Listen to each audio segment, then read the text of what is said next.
Huwag niyong kalilimutan dumalo sa bagong kura. Magdala kayo ng regalo.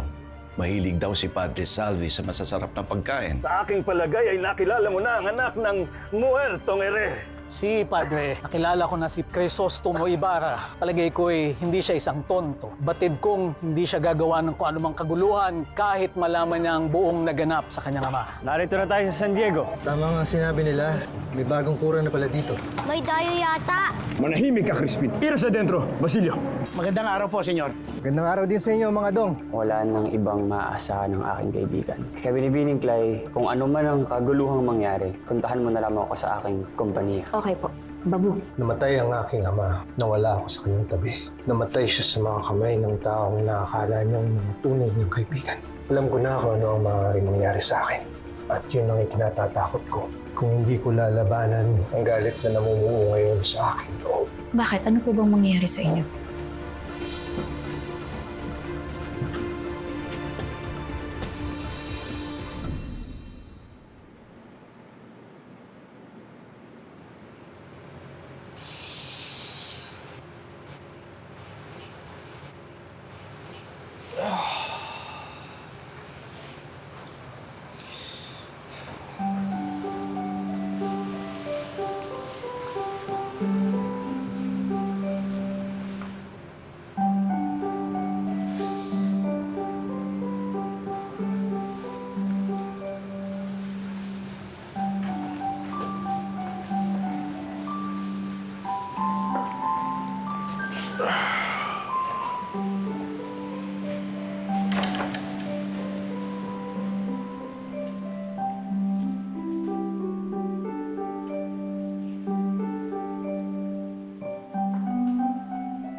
Aba, mukhang masipag nga ang dalaga.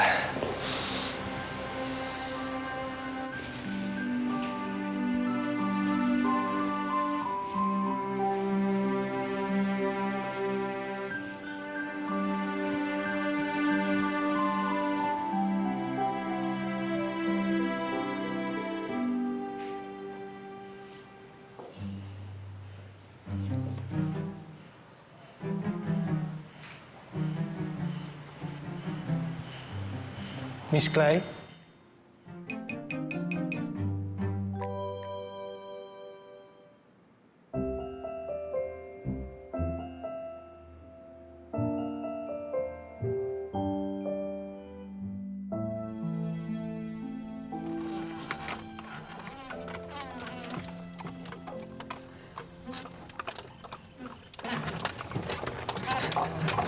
Nasaan na ho tayo, Tia? Malapit na tayo sa San Diego, Iha. Mabuti naman kung ganun. Nasaan na ho pala yung mga Guardia Civil? Umuwi na sa Maynila. Kasi ligtas na dito. Marami ng mga kabahayan dito, oh. Ilang sandali na lamang, makakabalik na ulit ako sa kung saan kami nagkakilala ni Crisostomo.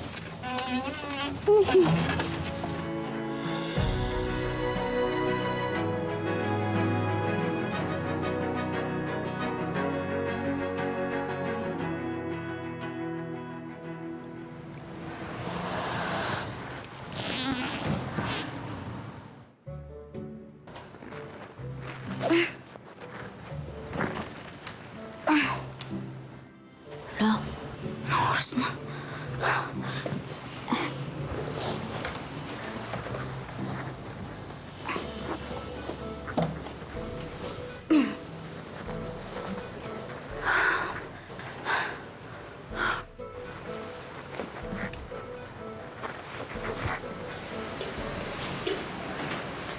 Señor. Gracias.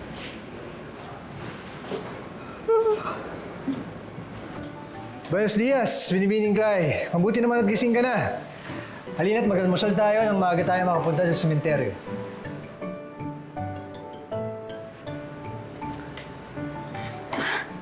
Ako, tamang-tama po. Gutom na ako.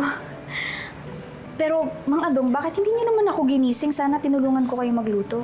Hindi na po, senyorita, dahil alam ko po na napagod kayo sa paglilinis ng buong bahay. Kain na po kayo. Muy bien, Binibining Clay.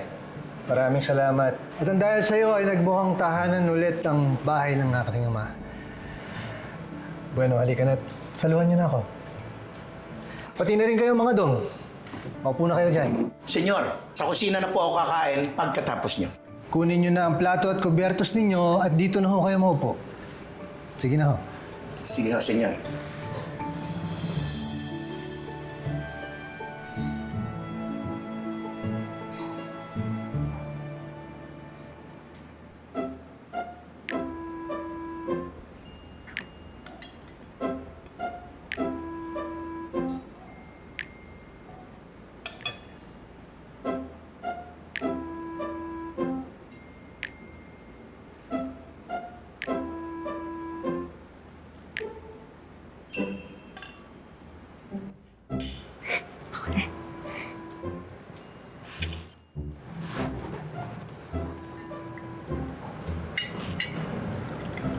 Salamat.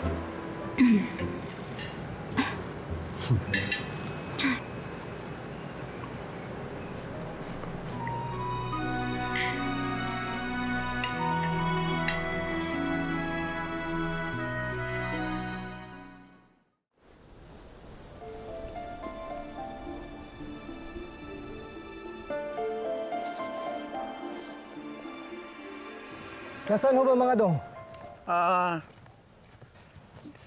Dito. Tanda-tanda ako dito namin nilibing ang ama nyo eh.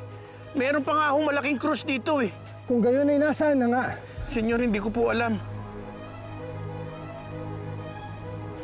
Ayun po yung sepulturero.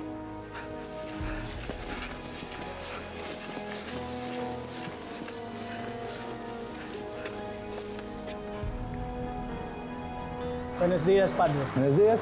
May mensahe sa iyo ang bagong kura ng San Diego. Okay na, Hernando. Ano ba to?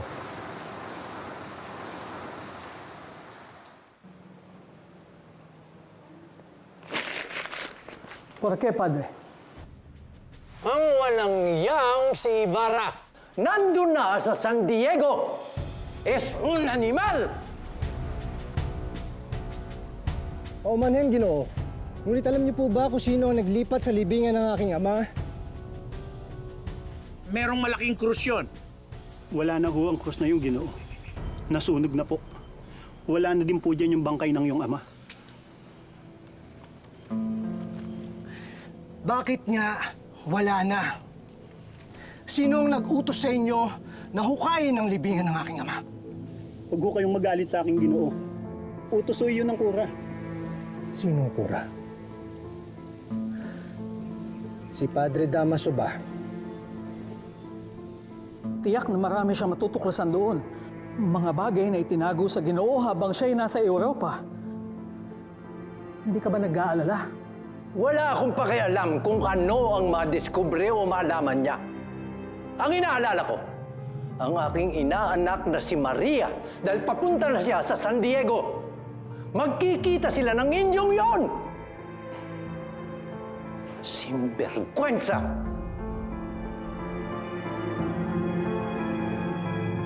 Sumagot kayo, Ginoo! Si Padre Damaso ba ang nagutos sa inyo?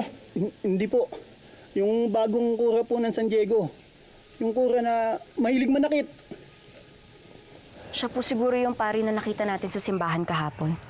Senyor, si Padre Salvi. Padre Salvi. Isa pang masamang prahila sa Noli. Bakit niya ginawa ito? Anong pagkapuot ang nagtulak sa kanya para tanggalan ng dignidad ng aking ama? Saan niyo dinala ang bangkay ng aking ama? Saan niyo siya dinala? Magsalita kayo! Sir, Saan niyo dinala ang ama ko?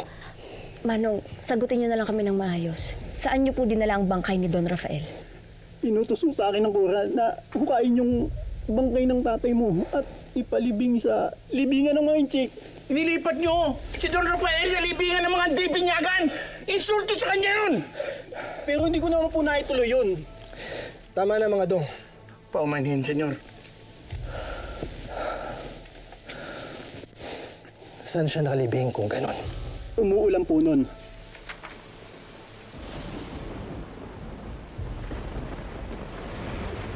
Naisip kong marahil na dapat itapon na lang ang bangkay niya sa ilog kesa ilibing siya kasama ng mga inchik.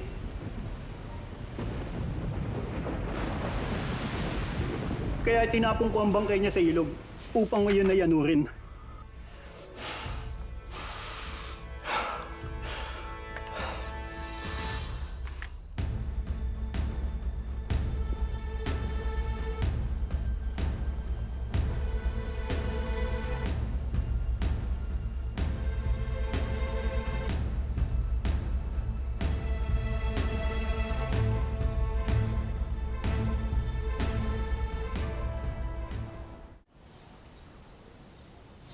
Gracias.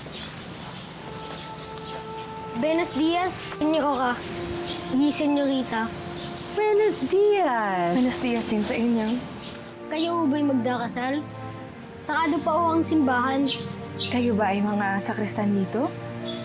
Ano ang inyong mga pangalan? Ako po si Basilio at siya po si Crispin. At ako naman si Maria Clara. Maria Clara? Anak ni Kapitan Tiago? Tunay nga po napakaganda ninyo.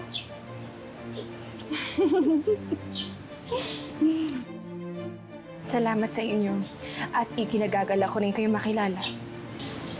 Mga bata, pwede niyo bang sabihin sa Kura na nandito kamo kami at may dala kaming regalo para sa kanya? Opo, senyora. Tayo na, Crispin. Augusto, Manong, ihanda mo na yung mga regalo para sa Kura. Sir. Sir. Sir Ibarra, sandali lang po. Sandali lang po.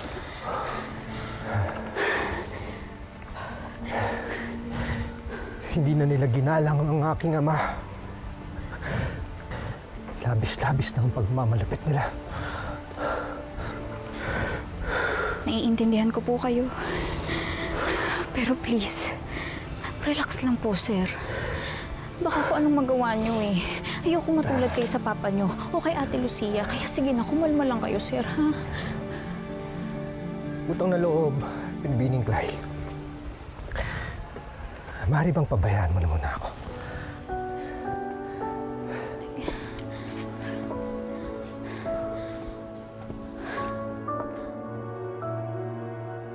Nakakatuwa talaga ang mga bata. Padre. Buenos dias. Buenos dias. Buenos dias, Padre. Buenos dias, Señorita Maria Clara. Nakakatuwa naman makita kayo muli.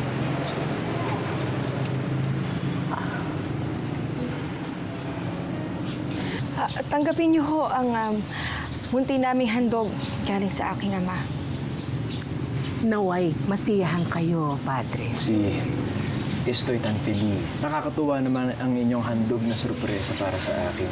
Mga bata, kunin niyo na ang mga handog at ipasok sa aking silid. Pronto? Si Padre.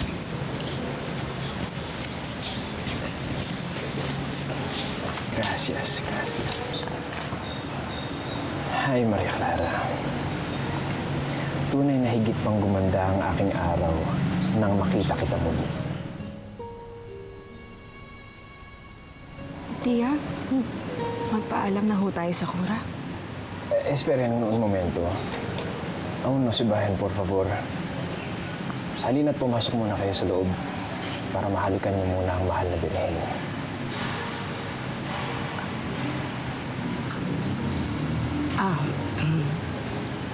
Sige na.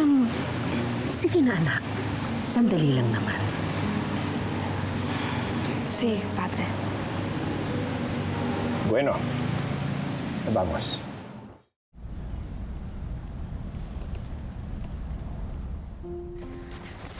Tila isang bata ang Riley.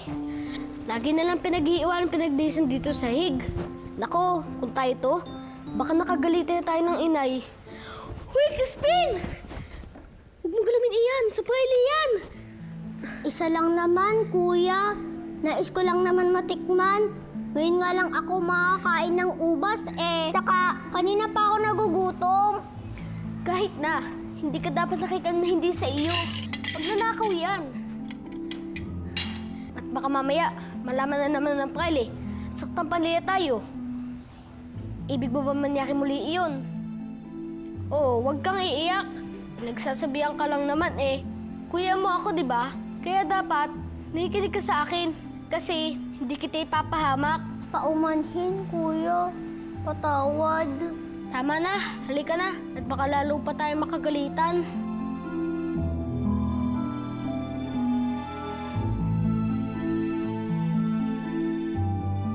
Halika na.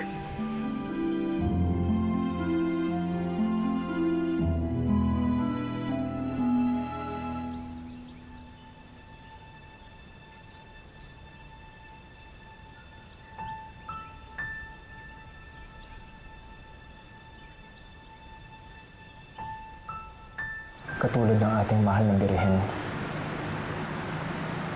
Muy linda y muy tierna. Talagang ipinaglihi naman siya sa birhen ng kanyang namayapang ina. Naalala ko nga dati, madalas na nakaluhod at umiiyak sa harap ng statwa ng birhen si Hermana Pia noong pinagbubuntis niya pa lamang ang aking pamangkin. Kaya pala, isang santa ang namayapa na nagsilang ng tila isa ring santa. Paumanhin, Padre.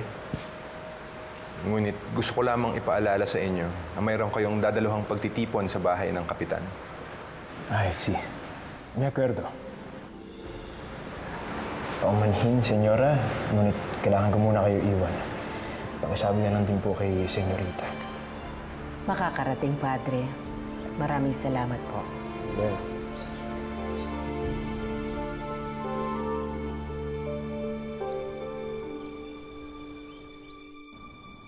Siya sa atin ang lahat kung may mga lamat at kung wala naman itala mo sa... Sir Fidel? Tila yata mamalasin ako ngayong araw na ito. Yes, Binibining Clay, anong kailangan mo? Si Sir Ibarra galit na galit. Alam niya na kasi na binaboy ang libingan ng ama niya. Baka kung ano pang gawin mo, tara na!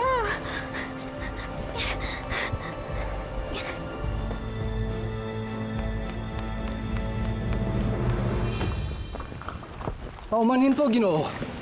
Ngunit alam niyo po ba kung saan ang tahanan ng alferez o ng kapitan? May dudulog po sana ako reklamo sa kanya. Sa dulo po ng kalyeng ito, ang alferez, senyor. Malapit rin dito ang kay kapitan.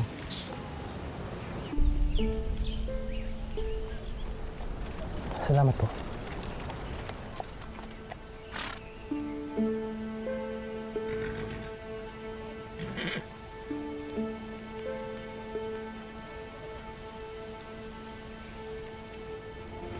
Bueno.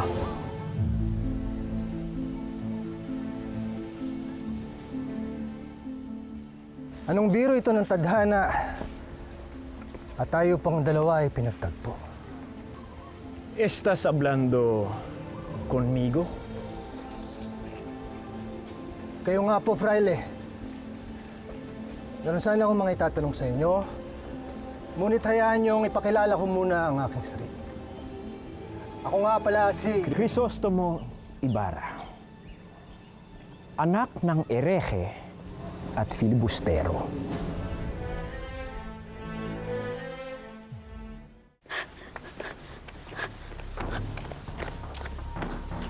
Mawalang galang na po, Padre.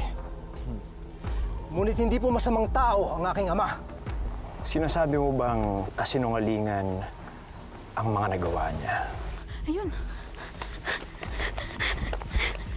Que la gente que se queja de él es mentirosa? Wala po ako dito kaya hindi ko alam kung sino ang mga tinutukoy ninyo. Kaya't hindi ko rin batid kung ano ba talagang pagkakasala ang nagawa ng aking ama. Upang maging ang kanyang libingan at bangkay ay hindi binigyan ng paggalang at sinalaula pa. Kaya't uulitin ko ang aking tinatanong, Padre. Ano ang nagawang kasalanan ng aking ama upang maging ang kanyang karapatan sa pagkakaroon ng disenteng libing ay pinagkait niyo pa sa kanya?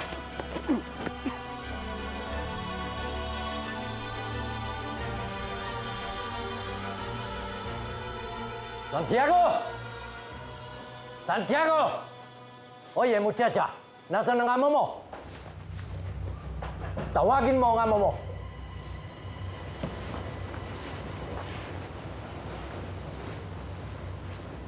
Santiago! Buenas tardes. No me toque. Padre, Suélteme! bakit po? Sabi mo sa akin, hindi pa paroon sa San Diego si Ibarra. Ngayon malaman-laman ko, nandun ang impertinenteng yon. Binilog mo ang aking ulo para hindi kita pagalitan. Ano? Ha? Ang akala mo, marahil hindi ko malalaman ang katotohanan. Santiago, alam mo ba kung ano ang kaparusahan sa pagsisinungaling? Patawad po, Padre. Patawad po. Ngunit hindi ko po batid napaparoon si Crisostomo. Ang sabi po niya sa akin ay marami po siyang aasikasuhin dito. Kaya tiwala ang loob ko na pagbakasyon sa San Diego ang anak ko. Dahil alam ko talaga na hindi siya mapapangabot doon, Padre. Maniwala ka sa akin, Padre. Pwes, naisahan ka ng animal! Nakikita niya. Malalaman niya kung ano ang kaya kong gawin.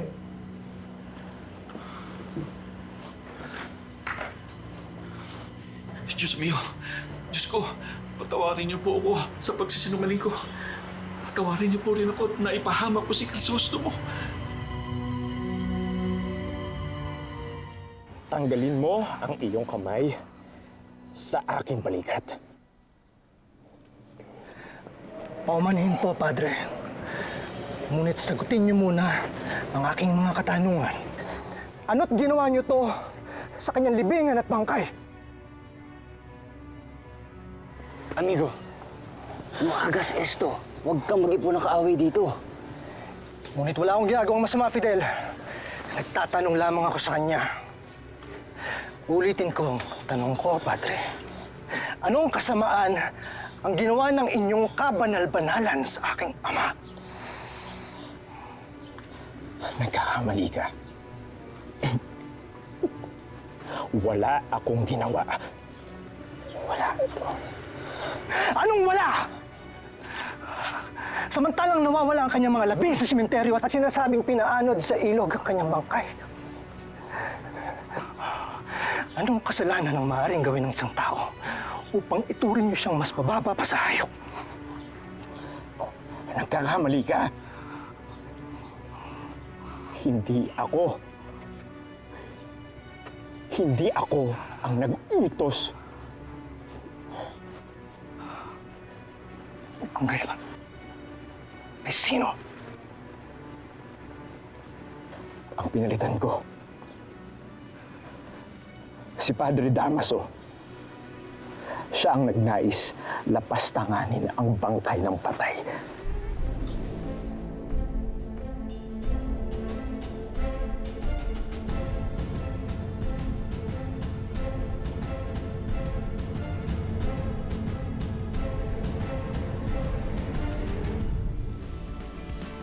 Kayang baguhin ang nakalipas.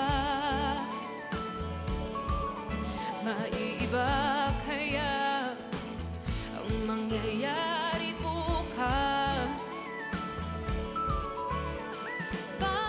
Mukhang masaya kayo, Pilosopo Tasyo. Opo, Kapitan. Masaya ako pagkat may pag-asa. Piloso Potasyo? Nais kong bantayan mo ang bawat kilos niya ng iyong senyorita. Iuulat mo sa akin lahat. At kahit ang pag-uusap ni Maria Clara at ni Ibarra. Sa wakas ay nahanap mo rin sa iyong sarili na ako'y bisitahin, Don Crisostomo. Alam kong nais mo akong makasama. Kaya't ako'y napagbisita para samahan ka sa Misa Mayor. Huwag po sana kayo mabibigla, ha? Sasabihin ko po ito sa inyo para maprotektahan niyo agad ang mga anak niyo. Animales! Aray! Sinasaktan ba kayo ng Brian? Sumagot kayo, anak! Hindi po, Nay. Nagsisinungaling po siya. Hoy, huwag mo ako sisiraan na, kukutusan kita. Bakit kasi pinangungunahan mo ang kwento?